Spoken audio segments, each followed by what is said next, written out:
See, the market assumption was that rates will go down and global rates will go down in a very linear and in a trending manner. That basic assumption seems to be getting challenged. Now that basic assumption is getting challenged. Obviously the interplay, which is when rates in US go higher, money moves out of emerging market, and because there is a dollar strength which is at interplay. How long this will last?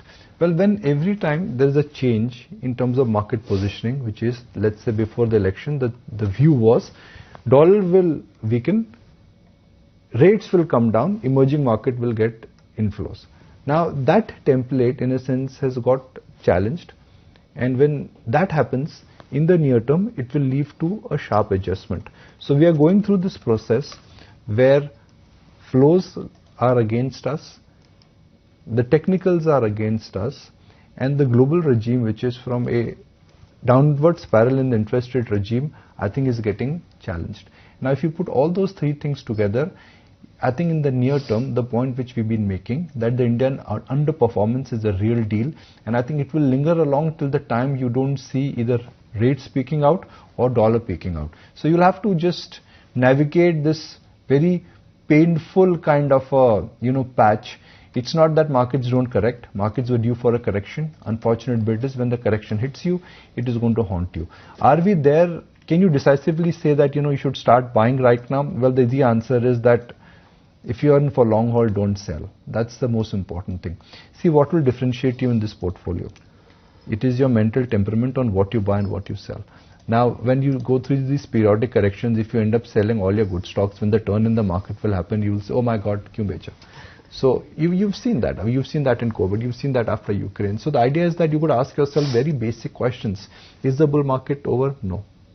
Is the earning cycle terrible, and is the contraction in the economy real? I don't think so. It is no. Will this entire dollar interplay strength continue forever? The answer to that is no.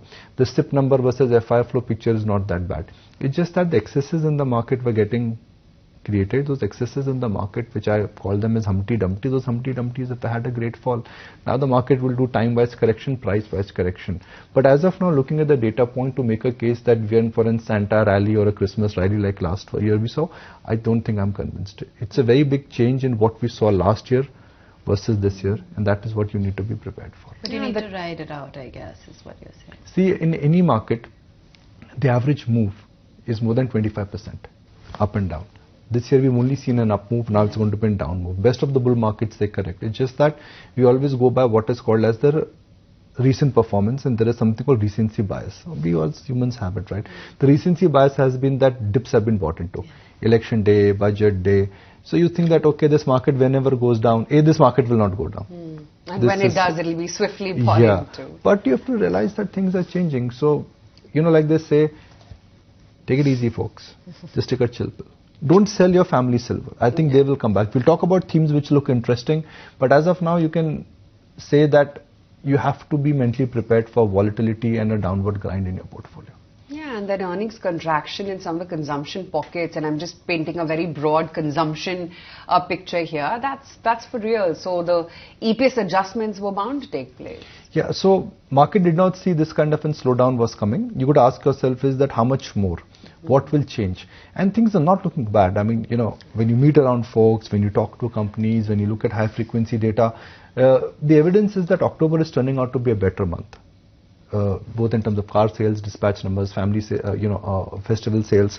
I mean, I like to remind our viewers that what did the management of Titan say? It's been not a great, but a very good season for us.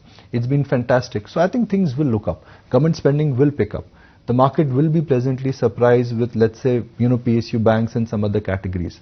So it is not that everything is gone, but then you have to be very, very selective in this kind of a market. We'll talk about what to do, but I think this market, you have to just hold to your good stocks and don't be in a hurry to sell, don't be in a hurry to buy.